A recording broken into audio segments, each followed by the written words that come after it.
Brought to you by ITC Sunrise मसाले, स्वाद बिहार का।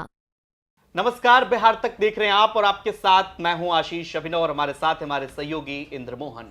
चिराग पासवान इन दिनों अपने बयान और अपने फैसले को लेकर चौंकाते हैं अपने सहयोगी दलों को, भाजपा को भी और जनता दल यूनाइटेड को भी। बेगूसराय में एक कार्यक्रम के दौरान चिराग पासवान ने मटिहानी सीट पर दावा ठोक दिया।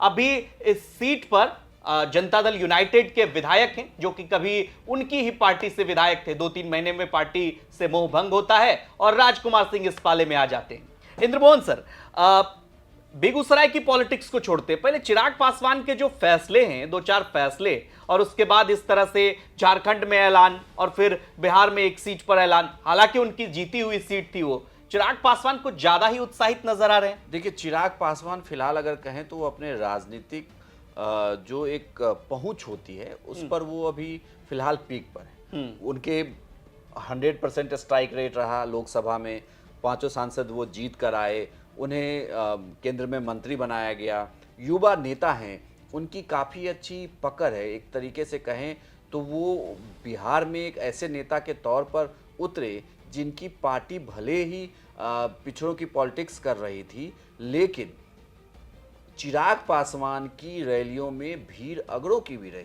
यानी चिराग को सबने स्वीकार किया है। अब चिराग कोई नेता अगर सबके लिए स्वीकार, आप देखें ना कि मटिहानी में जो चुनाव जीते वो किस जाति से आते हैं, तो इसका मतलब कि चिराग की स्वीकारिता थी, वो भी उस वक्त जब वो एनडीए से अलग होकर चुनाव लड़े।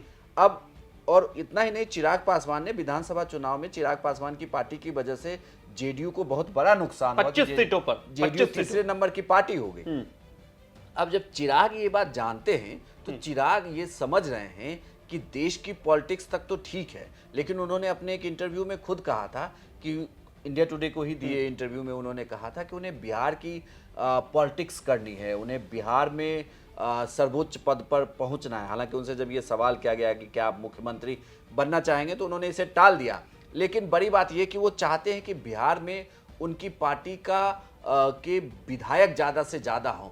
इसी के लिए वो विस्तार वाली नीति अपना रहे हैं और ज़्यादा डिमांड कर रहे हैं, क्योंकि अभी सब कुछ उनके फेवर नहीं। लेकिन एक सवाल है, 5 सांसदों की वैल्यू बहुत है इस सरकार में।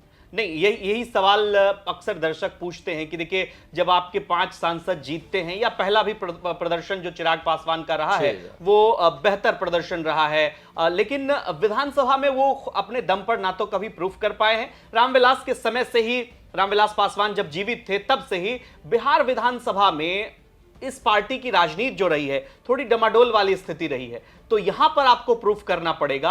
और यहां अगर जैसे जनता दल यूनाइटेड की वो सीट है, हालांकि इस सीट पर राजकुमार सिंह जिनका आपने जिक्र किया, भूमिहार समाज से आते हैं, उनको टिकट दिया गया, तो दावा ठोक देना इस तरह से ये अति उत्साह में लिया गया फैसला नहीं है। और क्या इस फैसले से वो नीतीश कुमार को टेंशन में डाल रहे हैं? बिल्कुल अति उत्साह में लिया गया फैसला इसे आप नहीं कह सकते। हो सकता है कि जब सीट शेयरिंग की बात हो तो ये सीट चिराग पासवान के पास चली जाए, क्योंकि वहां नीतीश कुमार भी नहीं चाहेंगे कि एक सीट को लेकर सहयोगी दल के साथ वही बात हो जिसकी वजह से 2020 में उनको नुकसान। अगर आज चिराग फिर से एग्जिट कर जाए तो चिराग की वजह से नुकसान हो जाएगा विधानसभा चुनाव में, जो ना तो बीजेपी चाहेगी ना ही जेडीयू चाहेगी। जेडीयू तो कतई नहीं चाहेगी। तो वो सीट छोड़ दी जाएगी चिराग पासवान के लिए। तो इसे उत्साह नहीं समझे, बल्कि इसे एक सोची समझी प्रेशर पॉलिटिक्स समझें कि चिराग पासवान ये बता रहे हैं कि जहां हम हैं हम वहां तो रहेंगे ही रहेंगे, और जहां हमारी वजह से प्रभाव हुआ हम वहां भी चुनाव लड़ने जाएंगे। ये भी एक संकेत है कि तैयारी उनकी पूरी है कि ज़्यादा से ज़्यादा बिहार में सीटें लेकर आया जाए, जिससे बिहार में भी वो सरकार का एक प्रमुख हिस्सा बन सके, जिसके जरिए कि बिहार के पॉलिटिक्स में एक बड़ी एंट्री हो चिराग पासवान की। प्रदेश कार्य समिति की बैठक होती है, जैसे झारखंड में पार्टी ने कहा कि हम 28 सीटों पर तैयारी कर रहे हैं, उसी तरह से 50-51 सीटों पर दावा ठोक दिया गया। हालांकि वो तो गठबंधन की बैठकों में तय होगा, लेकिन अभी कई बैठकें होनी हैं।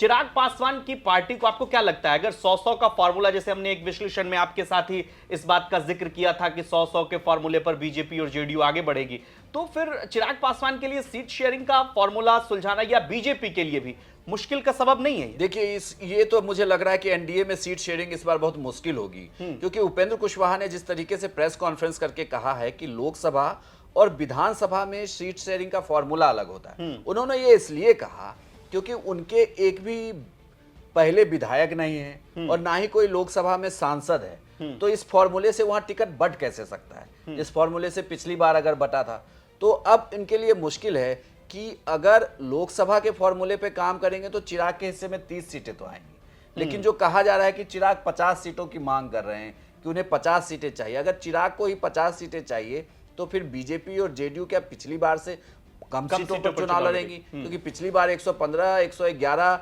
110 सीटों का अगर ये आंकड़ा रहा है। मांझी का भी दावा होगा 4+1 सांसद मंत्री, बिल्कुल दावा तो पिछली इस बार बार बढ़ेगा। बिल्कुल पिछली बार तो 7 सीटों पर मांझी चुनाव लड़े थे। चिराग, वो मुकेश सहनी की पार्टी एनडीए का हिस्सा थी, वो सहयोगी के तौर पर चुनाव लड़ी है। तो ये देखना दिलचस्प होगा कि इनकी सीटें कैसे बढ़, लेकिन ये तो तय है कि सर फुटअव्वल जो अगर सीटों को लेकर कहीं होगा तो वो सिर्फ और सिर्फ एनडीए के अंदर ज्यादा होने वाला है, क्योंकि इंडिया गठबंधन में तो पार्टियां मान जाएंगी, लेकिन मुश्किल यहां होगी कि जिस पार्टी का कोई लोकसभा में उम्मीदवार नहीं, कोई विधानसभा में उम्मीदवार नहीं, उसको कितनी सीटें मिलेगी। आरएल जो जेपी है, पशुपति पारस की पार्टी, वो भी एनडीए का हिस्सा है, उनका भी कोई एक सदस्य नहीं, तो वो भी तो चुनाव में टिकट मांगेगी। और ऐसा तो नहीं हो सकता कि लोकसभा की तर्ज पे आप एक टिकट देके उन्हें चुनाव लड़ाएंगे। क्या यही वजह है कि चिराग पासवान, चाहे लेटरल एंट्री का मामला हो, जातिगत जनगणना का मामला हो, या फिर और कई मुद्दों पर एक अलग राय, मुख्तलिफ राय रख रहे हैं भारतीय जनता पार्टी से कि अभी से ही दबाव की राजनीति जो है वो भारतीय जनता पार्टी पर होनी चाहिए? बिल्कुल, वो ये राय जरूर रख रहे हैं कि जितना ज्यादा वो दबाव बनाएंगे, क्योंकि उन्हें पता है कि उनके एग्जिट करने से बहुत ज्यादा नुकसान होगा और कोई नहीं चाहता कि उनका एग्जिट हो सके। एनडीए के बाहर वो बिल्कुल ना जाए, ये कोई भी राजनीतिक पार्टी, कोई राजनेता नहीं चाह रहा। तो ऐसे में जरूरी है कि उन्हें अगर बना के रखना है तो इसी बात का फायदा चिराग पासवान भी उठा रहे हैं। वो उन मुद्दों पर बोल रहे हैं जो वोटरों को ज़्यादा कनेक्ट करती है, लेकिन बीजेपी को मुश्किल में डाली, और बीजेपी मनाने के लिए, उन्हें अपने साथ रखने के लिए सीटों का मतलब उनकी बात मानी जा सकती है, लेकिन बहुत मुश्किल है, क्योंकि बीजेपी कभी नहीं चाहेगी कि उनकी सीटों की संख्या वहां कम हो जाए या वो जेडीयू के बराबर लड़े, क्योंकि बीजेपी ज्यादा सीट जीत के आई है। तो बीजेपी ये चाहेगी कि वो उनकी सीटें ज्यादा हो, जेडीयू की कम हो, फिर बाकी जो पार्टियां हैं उनकी सीटें। ठीक है, तो चलिए, आपको क्या लगता है कि चिराग पासवान जो इन दिनों भारतीय जनता पार्टी के शीर्ष नेतृत्व की जो राय है या केंद्र सरकार की जो राय है उससे अलग राय इसलिए रख रहे हैं कि विधानसभा चुनाव में सीटों की बार्गेनिंग हो सके, या फिर इसलिए भी रख रहे हैं कि उनकी मजबूत उपस्थिति बिहार विधानसभा में भी हो? जातिगत जनगणना पर दिया गया उनका बयान इसका एक उदाहरण हो सकता है। आपको क्या लगता है, चिराग पासवान इतने उत्साहित क्यों हो? कमेंट करके हमें जरूर बताएं, और बिहार की तमाम खबरों के लिए आप देखते रहिए बिहार तक। नमस्कार।